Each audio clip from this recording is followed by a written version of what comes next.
တကယ်တမ်းစိတ်ကိုဘာနဲ့ဆုံးမတာတော့မင်းပညာနဲ့ဆုံးမရတာပဲပညာမရဘူးဆိုရင်ဒီလူဟာစိတ်ကိုဆုံးမဖို့အတွက်သူ့မှာစိတ်ရဲ့ဆရာမရှိဘူးလို့ဆိုနိုင်တယ်တော့စိတ်မှာအကောင်းဆုံးဆုံးမမယ်စိတ်ရဲ့အကောင်းဆုံးဆရာရှိဖို့လိုမယ်ပေါ့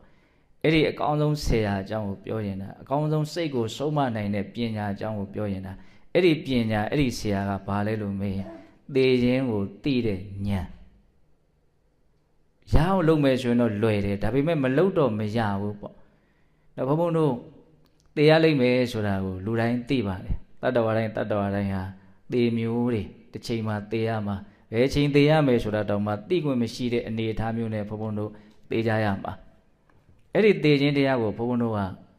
အေးအေးဆေးဆေးစဉ်းစားရမယ်ဆင်ခြင်ရမယ်ငါဟာသေလူတယောက်ဖြစ်တယ်ငါဘေးမှာရှိနေတဲ့လူတွေလည်းသေလူတွေပဲဖြစ်နေတဲ့တတ္တဝါတွေအားလုံးဟာသေကြမဲ့တတ္တဝါတွေလို့ဒီအမှန်တရားကိုဘုံဘုံတို့ဟာစိတ်နဲ့မပြတ်ဘာလို့ပေးရမလို့တွေ့ပေးရမယ်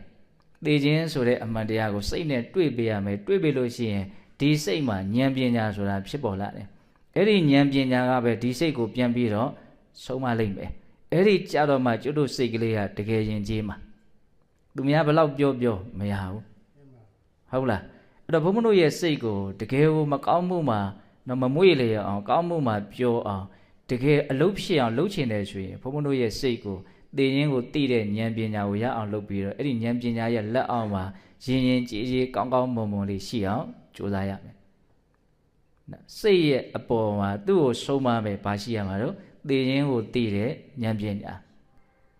တတ္တဝါတွေကိုမကောင်းတာကိုမလုပ်ဖို့ကောင်းတာကိုလုပ်ဖို့နောက်ဆုံးတန်တရားဝိဒုက္ခကလွတ်မြောက်ဖို့အကျိုးကျေးဇူးတွေများစွာရှိတဲ့အလုပ်တွေကိုလုပ်ဖြစ်ဖို့မြတ်စွာဘုရားတိုက်တွန်းတဲ့နေရာမှာဒီသေခြင်းကိုပြပြီးတော့ပဲမြတ်စွာဘုရားတိုက်တွန်းအဲ့ဒါဟာအများကြီးအဓိပ္ပာယ်ရှိတယ်အလွန်ထင်ရှားတဲ့ဒေသနာလေးတစ်ခုတရားဓမ္မတို့နားထဲမှာရှိပြီးသားပါဣဇေဝကိစ္စမာတဗံကောဇင်ညာမရဏံတုဝေနာဟိနောသင်္ကရံတေနမဟာတေနေနမစ္ဆုနာဒီကနေ့ပဲလှုပ်တဲ့လှုပ်ထိုက်တဲ့ကောင်းမြတ်တဲ့အဲ့ဒီအလုပ်ကိုလုပ်လိုက်ပါ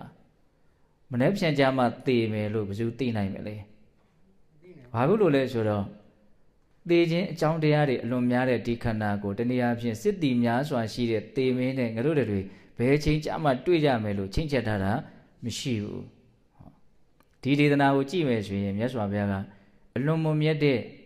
ဘဝရဲ့အမှန်တရားကိုသိပြီးတော့ဘဝရဲ့ပေါ်မှာမမောမှုအစဉ်စဉ်ချုပ်ပြီးတော့တကယ်ငြိမ်းအေးမှုချမ်းသာမှုအစစ်ကိုရဖို့အတွက်ဝိပဿနာလို့မဂ်ရင်၈ပါးလို့တတိပဋ္ဌာန်လို့ကိုဘုန်းဘုန်းတို့လုပ်ကြရမှာကိုအဲ့ဒီအလုပ်ကိုလုပ်ဖို့တိုက်တွန်းတဲ့နေရာမှာမြတ်စွာဘုရားဘယ်လိုပြောရတော့အခုပဲလုပ်လိုက်မနေ့ပြန်ကြမှာသေမယ်လို့ဘယ်သူသိနိုင်မလဲဆိုလိုတာဒီနေ့တောင်သေခြင်းသေသွားနိုင်တယ်ပေါ့အခက်မသိရင်ဘာလို့ဒီနေ့တောင်သေခြင်းသေသွားနိုင်တယ်လို့ပြောရလဲဆိုတော့သေခြင်းတရားမှာအကြောင်းတရားတွေများစွာရှိတယ်တဲ့အဲ့ဒါကိုမြတ်စွာဘုရားတင်စားပြီးတော့ပြောတယ်သေမဲမှာစစ်တီများစွာရှိတယ်မဟာသေနေနမစ္ဆုနာမဟာသေနေနဆိုစစ်တီတွေအများကြီးရှိတယ်ဘယ်သူမှတော့မစ္ဆုနာသေမဲမှာမန်သေမဲဆိုတာဒီခန္ဓာကိုယ်ကလွဲလို့တခြားမှာရှိနေတာလည်းမဟုတ်ဘူးတခြားအရာလည်းမဟုတ်ဒီခန္ဓာကိုယ်ကြီးကိုယ်ကစပျက်စီးတဲ့လို့တစ်ချိန်ကျတော့သူ့ကိုယ်သူတတ်မှဖြစ်လို့မဟုတ်သူကိုယ်တိုင်ကသေမဲမယ်သူကိုယ်တိုင်ကတတ်တဲ့သူကိုယ်တိုင်ကအသက်ခံရတဲ့အရာဒါကြောင့်သူ့ကိုပဲသေမင်းလို့ပြောတာ